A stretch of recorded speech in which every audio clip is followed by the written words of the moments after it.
The idea behind recycling is simple. By breaking old products down and converting them into something usable again, we conserve natural resources. It saves forests, cuts emissions, and means less pollution. Sadly, it's not that simple. Recycling is deeply entwined with our economic system and, right now, doesn't make much economic sense. It often costs more to recycle than it does to just throw things away, which is bad news for the environment. This is your Bloomberg quick take on the global recycling crisis. Recycling took off globally, mainly thanks to China. Back in the 90s, China experienced a manufacturing boom and began exporting more and more goods. The makers of these goods were hungry for metals and plastics to refashion into new products and used paper to package them up. So countries like the US were able to load the ships recently emptied of Chinese exports with tons of their waste.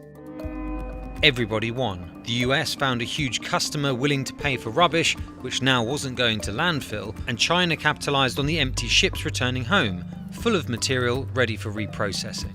For years, the amount of waste China collected grew and grew, and the world became reliant.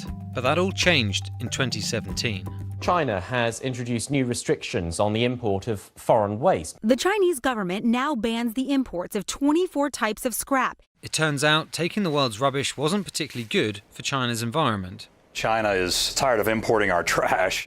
The decision to ban imports sent prices of waste materials plummeting and upended global recycling markets, creating a crisis for communities that had relied on sales of rubbish to subsidize the cost of collecting it.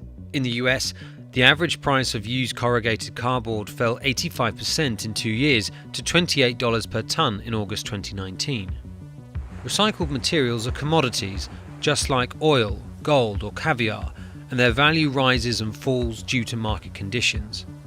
For example, when prices are low, it's often cheaper to make that water bottle from freshly drilled gas. And careless recycling can add to the cost. Just one pizza box in a pile of cardboard can ruin the whole batch, as the oils in it can't be separated from the paper fibre.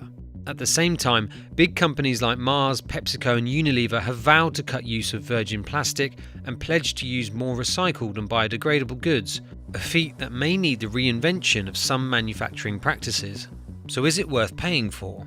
Recycling saves serious amounts of energy, which in turn means lower greenhouse gas emissions. Making cans from recycled aluminium uses 95% less energy than mining and using raw materials. Recycling steel saves 60%, as does recycling paper. So it boils down to how quickly we're able to remake the way we make things. As of 2018, we were on track to generate waste at more than double the rate of population growth through 2050, so we can expect plenty more rubbish to pile up. Some communities are running out of room to store all their trash and have stopped collecting plastic, paper and glass. Others are just sending material to landfills or burning it. Such issues have given environmentalists cause to suggest a more radical approach is needed, saying we should rethink our relationship with materials and be using less stuff in the first place.